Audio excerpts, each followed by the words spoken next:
Welcome back to Meta Fanfic, the place where your favorite worlds get rewritten. If you love powerful, what-if stories, you're in the right place.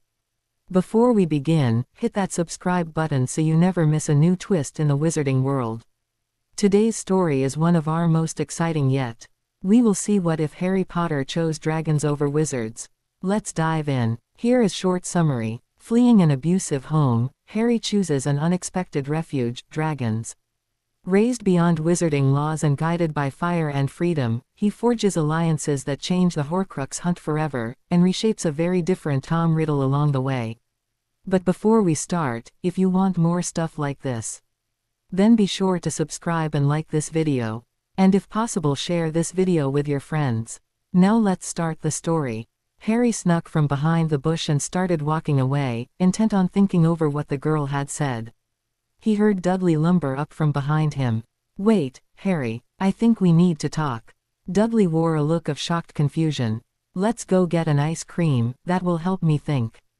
They walked the few blocks to the ice cream parlor in silence. Once there, Dudley ordered a pair of sundaes and they sat in a booth across from each other, realizing they were really total strangers. "The things Lila said, did you hear it all?" Dudley asked tentatively. Harry nodded in response. Dudley ducked his head and thought hard. How does one make up for years of bullying? One ice cream sooty certainly didn't cover it. Dudley scooped up some ice cream to fortify himself with a little courage. He took a deep breath. "I think Lila is right. I remember, now. There are other families with kids not their own, and they're all really close. Steve, he has a cousin that lives with him, and they're like brothers." Harry nodded, again. Dudley seemed to need to talk himself through this. As long as it meant he was heading toward not beating Harry up anymore, he was happy to let him do so. Dudley ate a couple more scoops. "I didn't really see what we were doing, until Lila put it the way she did. She's right, we are wrong the way we treat you." Dudley abruptly dropped his spoon. "If I were you, I would want to kill us." This seemed to shock Dudley even further. He looked oddly stricken by the thought. "Do you think you can forgive me?" he finally whispered. Harry was stunned by Dudley's epiphany. He had accepted that he deserved better, but for Dudley to suddenly need forgiveness. "I guess I always just accepted my treatment as, the way things are. I was as surprised by what Lila said as you. But you were right, it shouldn't be this way." Harry answered slowly. "If you really mean it, then, yes, I forgive you. However, I don't think your parents are going to see it that way." Dudley had looked overwhelmingly relieved, and then the second half of what Harry said sunk in. His parents, yes, they likely wouldn't see the light right away. "Although, you know, Harry, Mum doesn't ever hit you, and since you're busy being hit at the time, I don't think you realize how scared Mum looks when Dad is going at you." Harry's mouth gaped open at this news. "I've heard her tell him to lay off, a few times. He usually does, for a while, anyway." Harry ate at the sundae glumly. It would figure that he would get his first ice cream in ages, and the conversation would be so depressing he couldn't enjoy it. "Maybe between the three of us we can bring him around. Together we should be able to outwit him." Dudley looked determined. He stood up, and for the first time in his life, didn't finish a dessert. "Come on, Dad won't be home for hours, let's tackle Mum, now." Harry perked up and nodded. "We'll have to be careful not to get her. Back up. Tell her the neighbor kids have noticed the abuse, and therefore the adults must know, as well. That will horrify her." Dudley beamed at his brilliant cousin. "Perfect. Let's go." The pair strolled down the sidewalk together, plotting. They caused a lot of people to wonder if it was a little chilly in hell that day, since they never expected Dudley Dursley, of all people, to ever treat his cousin well. Petunia put some finishing touches on a cake she had baked. She planned the usual lavish meal, and hoped that between it and a bottle of wine, that Vernon would be in a good mood. It was getting harder and harder to get him to leave Harry alone. Any excuse seemed good enough, now to hit him. She took a deep breath. He had even swung at her a time or two when he was really drunk. He hadn't remembered it in the morning, though. When Harry was 8, someone had called Child Protective Services. She had actually been relived, hoping that Harry would escape, and the Dursleys could go back to being a perfect family. But then Dumbledore had appeared, and the people had wandered off, looking confused. She thought that the old headmaster was just taking Harry away, himself. Petunia shook her head. She had always thought of him as kindly, from Lily's description. But Albus hadn't even spoken to her. Albus had struck a deal with Vernon, instead. Vernon got a monthly payment of a substantial amount, and they kept Harry. Albus had sternly told Vernon that, he understood that children needed discipline, but please don't get carried away, again. Vernon had been careful, for a while after that, but lately it had become bad, again. She heard a door open, and close. To her shock Dudley and Harry appeared, together. "Mum, we need to talk." Dudley looked determined. Worse, he looked angry. Something sank in the pit of her stomach, and she abruptly sank into a chair at the kitchen table. To her shock Dudley sat as well, after he had pulled a chair out for Harry. He gave her a level look when he did that, and she suddenly understood, all in an instant. Dudley had woken up to what was happening around him, and he was now firmly in Harry's corner. She had never been as proud of Dudley as she was right now. Perhaps he could make things right. "We need to start treating Harry better, Mum, he's a member of the family, my cousin. The only cousin I'll ever have, and we've been treating him like trash. It isn't right and it's going to stop," Dudley said. Harry had to give Dudley credit, he knew how to cut to the heart of the matter. Unsubtle, but effective. To Harry's astonishment Aunt Petunia's eyes filled with tears. "I'm so glad you said that, Dudley. I've wanted to do something for so long, but Vernon," Petunia actually paled at having to mention him. "You're afraid of Dad." Dudley seemed astounded at the thought. "I know he's scary at times, but he's never been mad at you, Dudley." Harry felt that was explanation enough. It seemed to be enough. Dudley sat, mulling that over for a time. If you present reasons for him to treat Harry better, he might accept it. Or he might turn on you, too. Petunia wept a bit more at that thought. Dudley thought that over as well. "We'll give it a try, Mum. If he turns on me as well," he looked at Petunia sternly, "we either throw him out or leave, whichever one you think is best. If it comes to throwing him out we would have to involve the authorities, and Albus would be called, and it would all just go away again." Petunia looked frustrated. "I'll have to think of an escape plan, just in case. How can this Albus person have so much influence, and if he does, why does he bother with a kid like me?" Harry was quite frustrated. Apparently this Albus had condemned him to a life of misery. "Why, I'm going to have to explain a bit about your past, and your parents, Harry. It will have to be a secret between the three of us, do you agree?" The pair was thrilled to be trusted with an adult secret. "I'll need to get a box from the attic. If the two of you would fix some sandwiches for lunch for the three of us, and we'll have the cake for dessert." The boys perked up. Plotting had stirred their appetite. Petunia climbed to the attic slowly. Albus had visited one other time, the day after he had dropped Harry off. He had brought a box of Lily's things, and some instructions.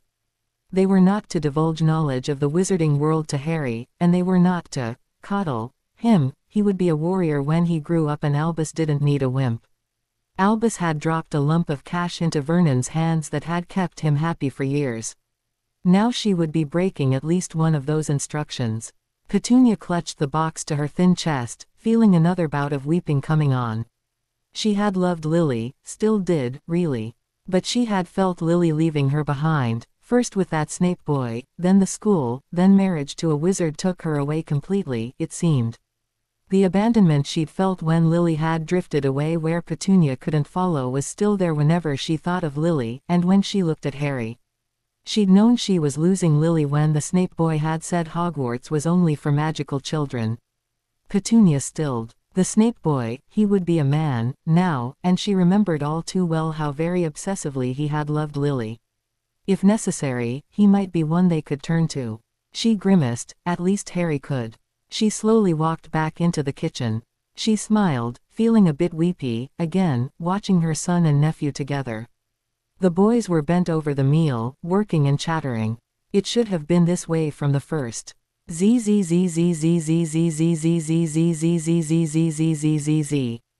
Petunia sorted through the box, pulling out the tattered photo album. The boys were boisterously eating, and slurping at the soda. She interrupted before they could start a belching contest. They were herded into the living room after the cake was done, and sat on either side of her on the sofa. I know what I'm about to tell you will seem unbelievable, but I'm telling the truth, so hear me out. The boys looked at her warily, and nodded. She opened the album to the middle, where she knew wizarding photos were, and sure enough there were the photos of a Quidditch match, and some of Lily doing spells. The boys gasped and looked at her wide-eyed. Your mom and dad were magical, a wizard and witch, Harry. Lily got her letter from the school for magic when she was 11. She went there until she was 17, and met your father there. There was a war with a dark wizard, and they were killed. Albus left you with us, he said, because being with your mother's family protected you, somehow. Petunia stopped. Her knowledge of the wizarding world was sketchy, but she hoped to be able to answer his question, somehow. The pair gawked at her for an uncomfortable few minutes, and then Dudley burst out. Is that why Dad calls him a freak? Petunia nodded glumly. Well, that's just stupid. Having magic would be a gift, not something to be mad about. Wish I was. You do have magic, or did. When Albus brought Harry to us, he said you had magic. Vernon insisted that he bind your magic, so you wouldn't be a freak, as well. Vernon actually wasn't very bad toward Harry, until he started doing accidental magic, all those things you can't explain, Harry. Petunia looked tearful, again. Dudley was speechless with rage for a full 5 minutes while Harry looked at the album. He finally found his voice and howled. I was robbed of my magic. I want it back. Find a way for me to get it back. If Albus bound your magic, I'm sure there must be a way to unbind it. Harry offered. Dudley was looking a bit purple. This morning Harry would have cheered if Dudley had a stroke, now he was getting fond of his cousin. Petunia thought hard. Give me a few days to contact an old acquaintance, hopefully he can and will help. The Snape boy was about to get a visit. She glanced at the clock. Vernon would be home in an hour or so. Dudley, would you let Harry have your second bedroom? He looked surprised, then thoughtful, and nodded. Why don't you help him move in, and I'll plot a strategy while fixing dinner. Come back down to the kitchen in an hour, and we'll plan what to say. The pair raced, or lumbered up the stairs, and they were soon tossing broken toys into bags and boxes, and carting them to the trash. Soon the room was presentable, and Harry's things moved upstairs. Petunia got dinner fixed on autopilot. She knew any win today was likely to be temporary. She needed a long-term escape, not only from Vernon but from Albus as well. She sighed. Snape was not only the only wizard she really knew, but also, luckily, the only one likely to risk it all for Lily's child. The pair appeared as directed in 1 hour, and she told them what to say, or at least what she hoped to say to convince Vernon while the boys set the table for 4. She sighed. She may as well throw down the gauntlet now. Vernon arrived as they placed the food, and stood next to the chairs. Vernon entered cheerfully, then stopped abruptly and frowned. Why is the freak at the table? Petunia charged into battle. Did you know that the neighbors are on the verge of calling in authorities again? Their children confronted Dudley, and let him know the jig was up. Dudley was quite appalled at how they view us, as abusers, Vernon. This stopped Vernon in his tracks. He had thought his neighbors looked up to him. But he wasn't at all sure what to say. That Albus fellow could. Wizards aren't allowed to get rid of people's memories every whipstitch, Vernon. And this would be the entire neighborhood. Remember he said to not let this happen again, Vernon. Petunia watched him blanch with fear with a certain amount of satisfaction. We need to treat Harry differently. It's only for another year. He turns 10 next month, and he'll get his letter and go to the school when he's 11. Petunia, they're not supposed to know, Vernon protested. He was furious. He didn't want the freak to go to a magic school and get even more freaky. They know, Vernon, and Albus will just have to deal with it. If we don't attract attention, he'll never find out. Now, we've fixed your favorite meal. Let's eat. We can talk later, if you still need to. Petunia took her seat, between Vernon and Harry, with Dudley across from her looking grimly approving. Vernon ate automatically, feeling that the world had ended. Petunia defying him. Harry not only eating their food, but at the table with them. And Dudley, his son, was looking at him with angry distaste. He finally threw down his napkin and announced he was going out with the boys for a drink. He just growled when they all looked relieved. The trio cut the remaining cake up into 3 huge slabs, and took it to the living room. Harry was almost groggy from more food in one day than he ever remembered receiving. Petunia brought the box out again, as well as a pad of paper. "I'm afraid Vernon may not give me time to set up an escape, if he gets angry." She quickly told the boys about Severus Snape, writing down the old address she remembered from childhood. He was best friends with Lily as a child, and was in love with her at school. The boys chortled and blushed at this. "I know he would do anything for Lily. He will help you, Harry." She gave them directions to the Leaky Cauldron, as well. "They will help you there, as well, if you can't find Snape." She gave Dudley her ATM card, and the PIN number, just in case, not to buy goodies with. The boys asked more questions, and she went through the album, page by page. She remembered more than she thought she would. She told them all the stories Lily had ever told her, hoping that they would help. She was terribly afraid that Vernon was not going to bow to the ultimatum they had given. Sure enough, just before midnight, in the middle of explaining that unicorns did exist, he returned. Petunia had never seen him so drunk or angry. The boys cringed tighter to her, and she gathered her courage. Vernon peered blearily through the whiskey-induced haze at the 3 figures huddled on the sofa. They already looked cowed, he thought with satisfaction. It didn't last long, as Petunia stood and looked at him with sudden confidence. "Go on up the stairs to your rooms, young men," Petunia said firmly. The boys hustled past Vernon and ran up. They stopped at the top to listen. What they would do next depended on Vernon and Petunia. Would she be able to stand firm? "Now you're letting the freak sleep upstairs. Who knows what he'll do to us while we sleep?" Vernon roared, aghast. "He'll do nothing, Vernon. He's no idea how to use his magic. His accidental magic only kicks in when he's in extreme distress." Petunia answered calmly. "So why doesn't he do any when he's being disciplined?" Vernon sneered. "Perhaps he's tougher than you believe. The Evans family never had a member that couldn't take what life threw at them. I forgot that for a time, myself, but I assure you that to keep Harry and Dudley safe I won't forget it again." The glint in her eye actually gave even the alcohol-soaked mind of Vernon pause. "You hit me, although you say you don't remember it, the last time I objected. If you hit any of us again, I'll involve whomever I must to be rid of you. I prefer not to. You are a good man when you don't drink, and when you aren't after Harry.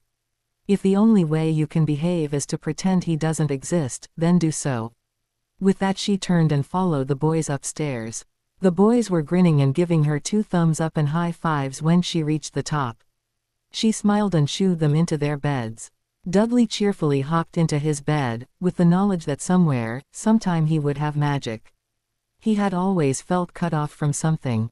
He buried himself in video games, particularly the ones with magic and sorcery in them, something in them calling to him.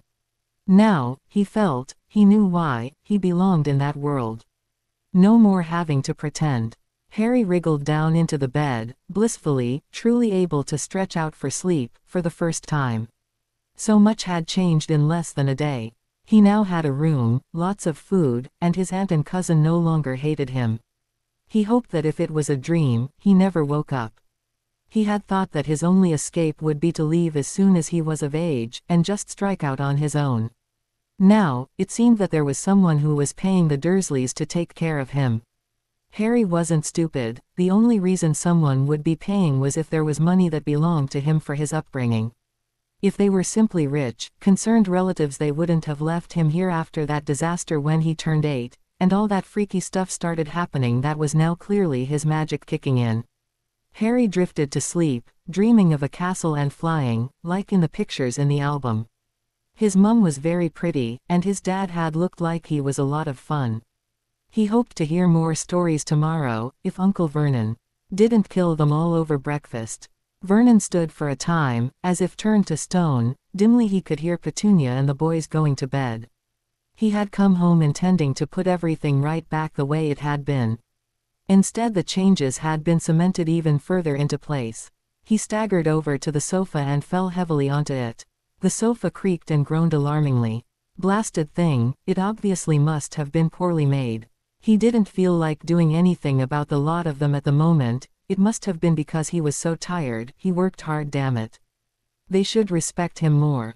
He had been surprised that Dudley would be in on this. Surely he didn't want to have to share things with the freak. When he realized that he would have to share, he would come around. He almost grinned. Yes, that was the ticket, and Petunia would never put Harry over Dudley. He would have it out with them in the morning. He just needed to rest. Soon he was snoring peacefully on the sofa.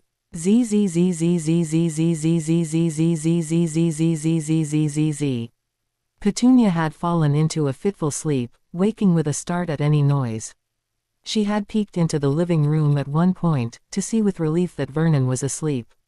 She had managed a couple hours after that. She still woke earlier than usual, and set about fixing a large breakfast. Harry wandered in soon after, obviously puzzled as to why she was doing his job. He had been starting breakfast for years, now. Harry had already showered and dressed, tiptoeing by the still snoring Vernon. Petunia grimaced, eyeing his baggy hand. Down clothing. Vernon had refused to let her buy him anything new after he turned 7. That first lump sum Albus had given him had run out at that time, not that he had spent any of it on Harry. He had carefully made extra payments on the house and cars, slowly paying them off, so as not to alert the tax people. He had made a few investments and bought better furniture, and they had had more lavish vacations. It must have been a very large amount, she thought. But it had finally been gone. He had gotten more stingy with any money spent on Harry, and started insisting he earn his keep. The hitting had begun with the accidental magic. Luckily Albus had started those monthly payments, or Harry might never have survived.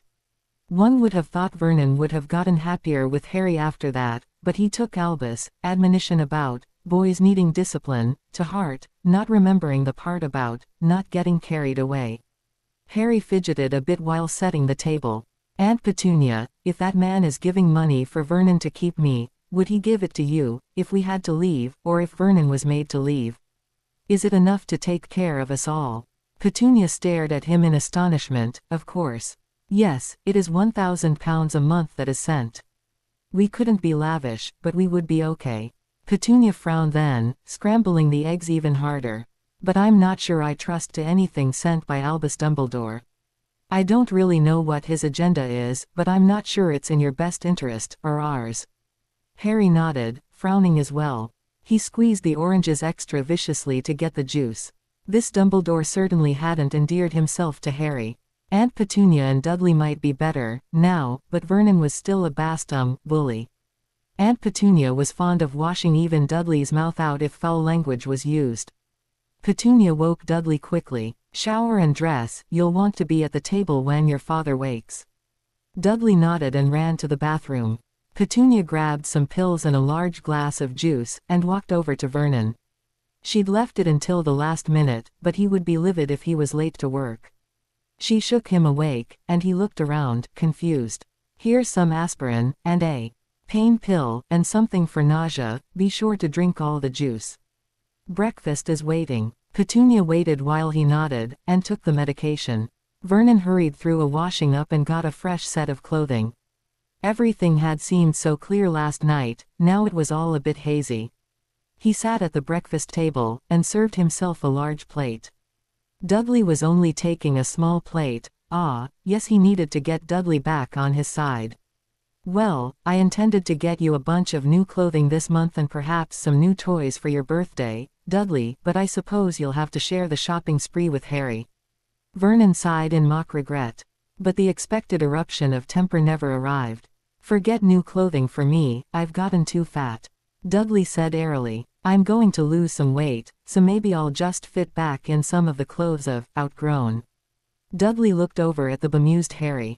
I'm going to start going to the pool every day. It's a bit of a walk, but that will probably help.